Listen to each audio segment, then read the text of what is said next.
On December 27, 1892, Livingstone and Biddle College, now known as Johnson C. Smith University, played in Salisbury, North Carolina, with Biddle winning 5-0. Over time, HBCU football has evolved. HBCU football's popularity continues to rise. Millions attend games each year and millions more watch on television. The HBCU bands provide some of the top entertainment in the country. Over that time, some of the best players to ever play in the National Football League played at HBCUs. Every Monday through Friday on the HBCU Football Daily Podcast, national radio and television host Donal Ware takes a look at what's happening in HBCU football and talks with coaches, players, administrators, and media about the season. Make sure you join the conversation on social media now. Here's your host, Donal Ware. You've got it locked to the HBCU Football Daily Podcast for today, Wednesday, August the 9th. I'm Donal Ware. Football camps are in full effect right now as the HBCU football season is just 17 days away. And we've got a special guest, as a matter of fact, in his 9th season as the head football coach at Langston is Quinton Morgan, who joins us on the program. The Lions last year were 6-4 on the season, a part of now of the, well, been a part the last couple of years of the Sooner Athletic Conference as he joins us here on the HBCU Football Daily Podcast. Always good to talk with you, Coach Morgan. What's going on? Oh, it's going great. It's always great to visit with you as well. You know what? We were talking a little bit off mic. I got to ask you about this baseball, because I was telling you, man, I may have 4 years of eligibility, even though I've graduated.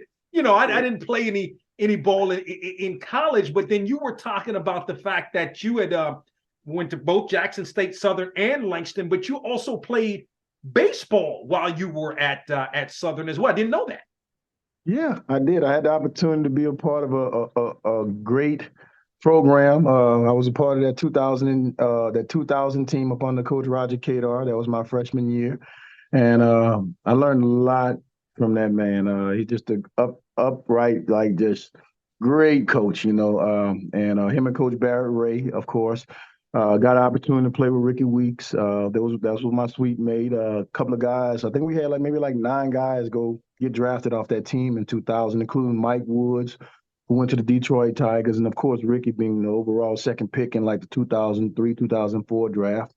And then, but I ran across an injury that I had, and I tore my rotator cuff, and I just couldn't top out like I used to.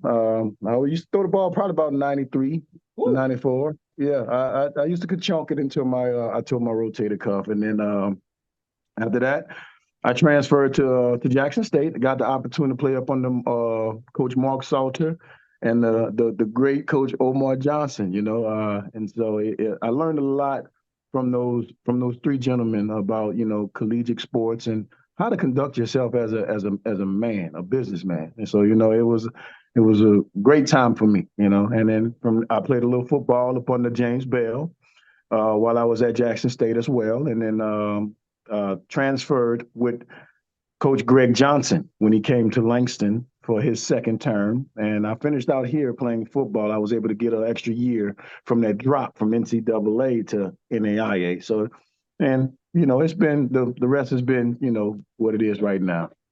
Yeah, no doubt. I mean, you took over, if I'm not mistaken, on an interim basis at Langston in 2015, and had success in the interim role, and have had success ever since. I mean, I mentioned the 6-4 record, and we'll talk more about that because you've had 10-win seasons, playoff appearances, etc. But can you speak a little bit more in terms of how those respective coaches helped you in your career, and what how you learned from them? You mentioned business-wise, because you have had a tremendous amount of success as the head football coach at Langston. Discipline. And most importantly, it's about the interaction with the student athlete. What I've learned, you got to really care about these kids, and that's the biggest thing, but yeah, the discipline that I learned from them gentlemen, and, the olive branch of opening up, to make sure that your kids are, mentally stable. I think that's important. And those were some of the things that they showed me as a student athlete. They showed that they care. Specifically, I can honestly tell you that, yeah, me and Coach Omar Johnson, we've had some long talks. And he was always in my corner and took me up under his wing. So it's just, those are the things that I learned from them gentlemen. It's bigger than the sport. It's about life as well. And that's what they showed me. No doubt about it. I mean, you look at, those seasons. Let's talk about last year. Obviously not the season that you wanted to have, and not a typical season, if you will. I mean, 6-4 season for some is solid, but not for you guys. But yeah, your thoughts on sort of last season? We just didn't finish. Just didn't finish. That's the simplest way I can put it. I think that we reached that mountain top again by knocking off Ottawa. There was maybe like 9th in the nation or something like that, and then we kind of like lost focus once again. So we did it the year before, 7-3, and then now this year 6-4. So it's just the growing pains, and I'm still dealing with a youthful team. I got 5 seniors, so the team is still kind of youthful, but now they've been through the fire. They understand that we have to finish the season the same way we start. And I think that's going to be the biggest thing about this team this year. They understand that, hey, we cannot let our guards down just because we have won. We beat the top team. And the atmosphere has been great. They understand the goal at hand, and I'm excited about this season, to be totally honest with you. I have a lot of returners.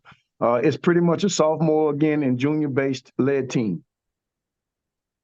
Yeah, and because I look at that, right? Like, okay, maybe not the greatest season, but to the point, 40 wins in 5 seasons. I mean, that's that's pretty good. And I know you guys are trying to maybe get back to the level of the 2017, 2018 season when you made it to the playoffs. Let me talk with you a little bit about some of the personnel, because you had Larry Harrington last year. I mean, this guy, remember, he's a kid from right here in Raleigh. Started out at Norfolk, I believe, and so forth. Correct. And ended up with you. How do you go about? And then I think participated maybe in the Legacy Bowl or had some NFL looks. He's done a great job. In my opinion, I think he could have possibly gave a good run in for the MVP of that game, because he maybe threw like the only touchdown or something like that, or he did a good job. He got the team when he got in. He was able to get the team rolling offensively. Yeah. So how do you go about? I mean, in essence, I know you can't replace a guy like that, but replacing a guy like that. I brought in 10 quarterbacks in the camp. So okay. Yeah. And I also have my returner, Raekwon Washington. So it's going to be really interesting. We've been having a great competition going on with the quarterbacks, and I'm excited about who's going to be able to take the lead. I have a young man from Ohio by the name of Quinton Morgan. He's pushing the envelope. So it's going to be exciting to see who's going to actually end up leading us this year. We know what Raekwon can do. We know that Raekwon is a very elusive quarterback. And he throws the ball well. And Renty Martin is a guy that comes in and then he's a studier, and he made great decisions with the ball. So I feel comfortable with both of those young men right now, with either one of them leading us. But again, like I said, it's a battle. We're still in camp. So it's going to be the best man win. You had a really good running game last year. You rushed for close to 170 yards as a team per game. I mean, does Markel Scott come back for you, Taj Davidson? Who are your running backs this year? I have a entourage of those too. So we're there. That position also is a big battle as well. So we got about 7 or 8 competitive running backs right now. We had a couple of good transfers to come in. We have Tyler Travis will be coming back to us. He's a young man that toted the ball for us a few times last year, very elusive. We had a transfer come in, Jalen Jones, DeHaven. We have I got plenty of running backs right now, to be totally honest with you. But those 3 right now are definitely sticking out. I'm gonna be excited to see what they could do. 2 of the 3 backs. DeHaven is maybe about 210. Jalen Jones probably like 220, And Tyler Travis, is about 185, 190.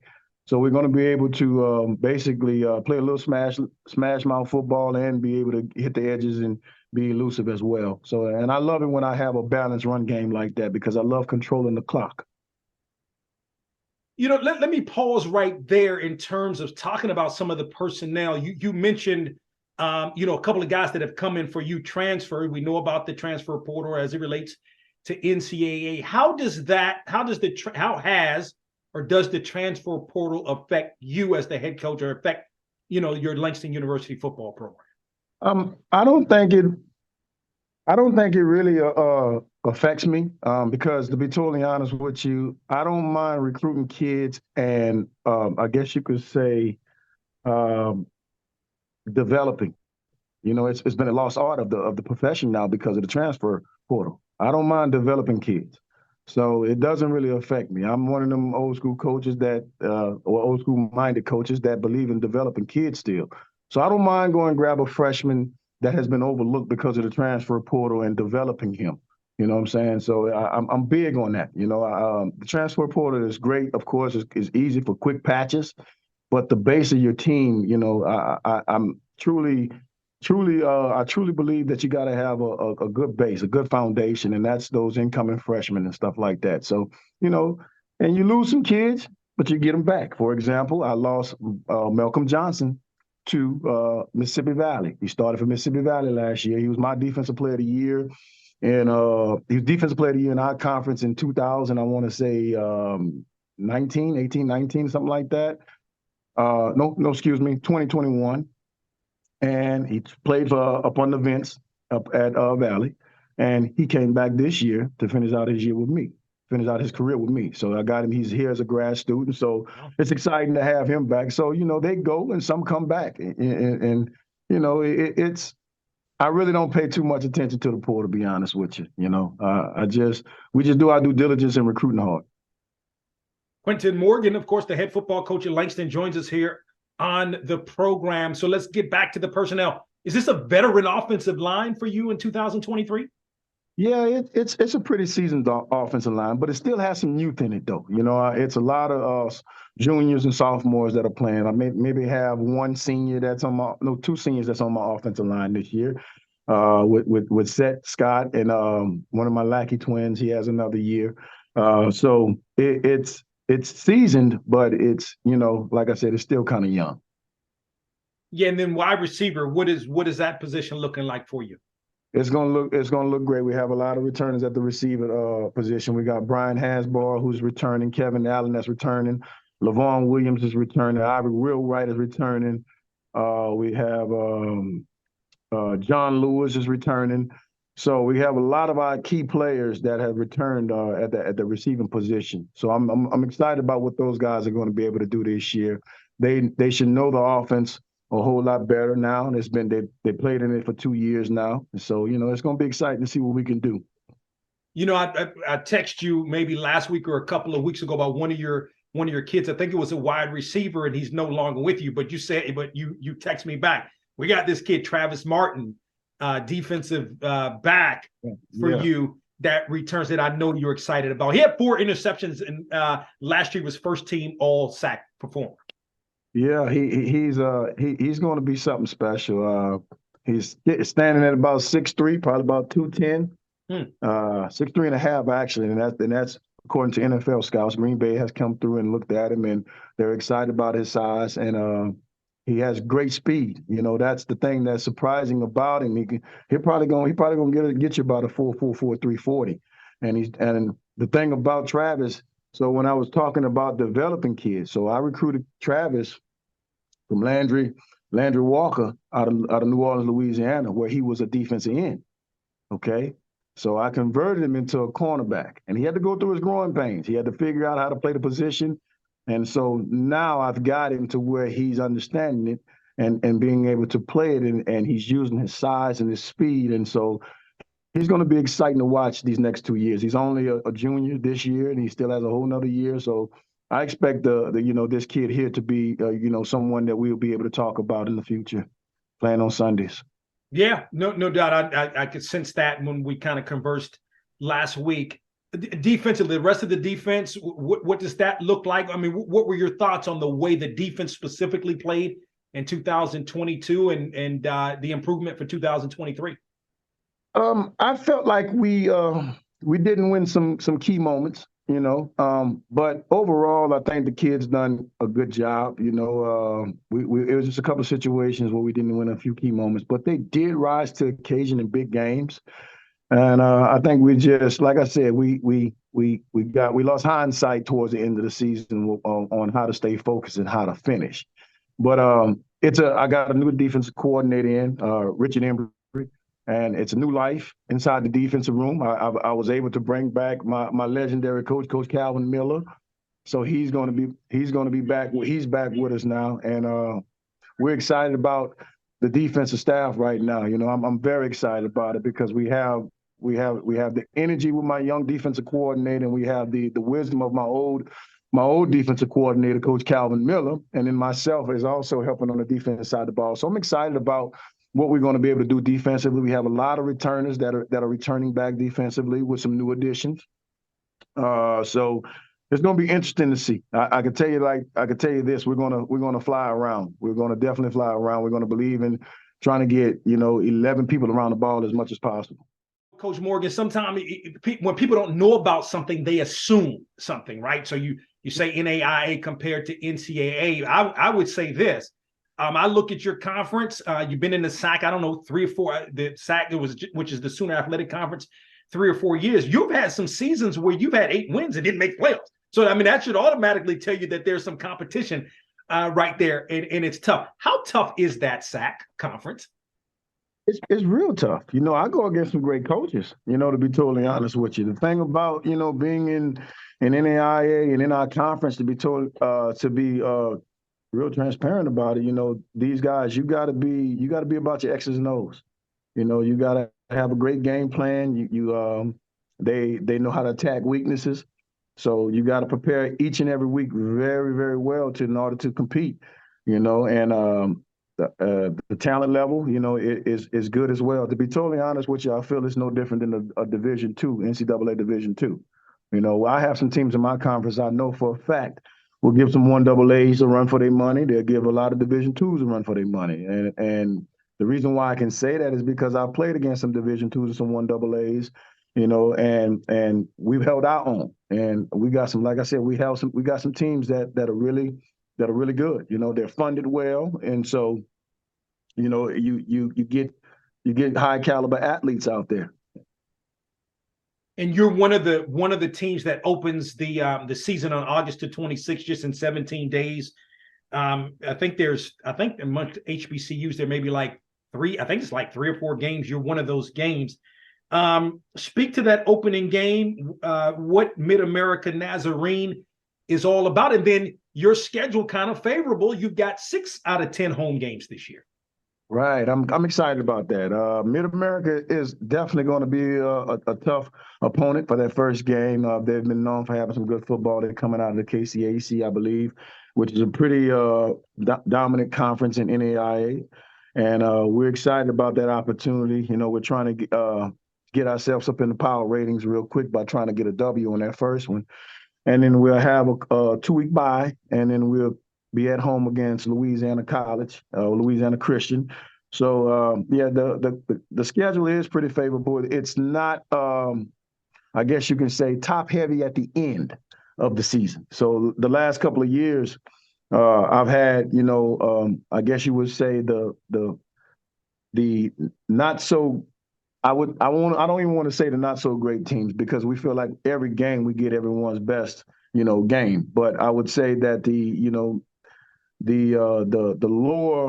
lower tier of our conference, we had the first 5 games, and then the top tier, we had to play our last 5 games of the season. So, now that the schedule is kind of like balanced out to where we're not having to face the top tier teams the last 5 games of the season when you're all banged up, I think it'll probably help us a whole lot. But regardless of how the schedule is set, we still got to do our part and make sure we finish the way we start.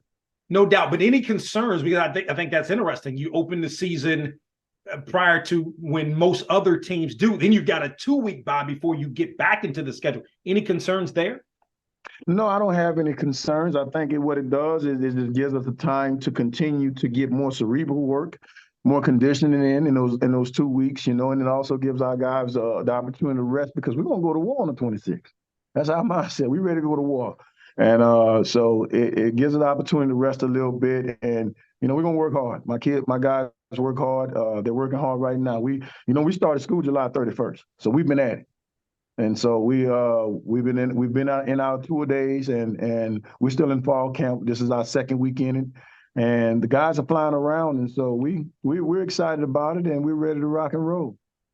Quinton Morgan, again in his 9th season as the head football coach at Langston, joins us here as the Lions open the season on August the 26th at home against Mid-America Nazarene. He joins us here on the HBCU Football Daily Podcast. Always great to catch up with you, Coach Morgan. Good luck to you and the Lions this season.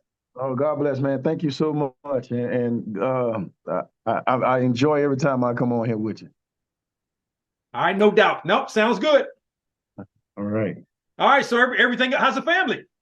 Man, the family's doing good, man. I have one less stress. My baby has been almost 2 years free of the cancer. Oh, so, yeah, that's right. Yeah. I've forgotten about that. Yeah. So, last year was the year we pulled him off. He doesn't have to take dialysis no more. So we stopped that in the middle of around October of this season that just went by. So he has no more dialysis, and he's doing great, man. It's like I guess you can say, a big weight lifted off my chest. And we could have mentioned that into the podcast if you wanted to, because that's been part of a lot of the stress that I've been dealing with the last couple of years, wondering about my baby and hoping that he's all right, because at the same time he was battling cancer, my brother is also battling cancer. So, it's been rough for me the last 2 years, mentally, because I only have one brother, and then this is my baby, who both battling cancer, and my brother came through. God blessed him to come through just fine, and then he's blessed my baby to come through just fine, and so it's been I guess you can say refreshing to know that they're all right now, Yeah, no doubt. No, it's in the podcast now. So, but let me ask you this. I mean, does it how much?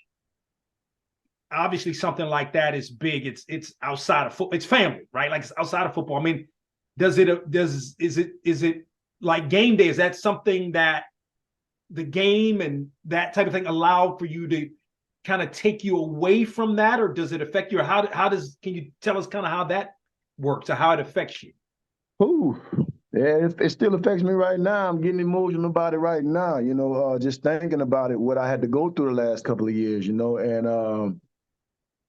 it was tough. It was really, really tough, man, to be totally honest with you, because it's like you said, it's about life. It's about my immediate family, and just to be thinking that, you could possibly lose any one of them at any given time, you know what I'm saying? And we know how cancer is, some people win the battle and some people don't. And I just thank God that he pulled my brother and my son through.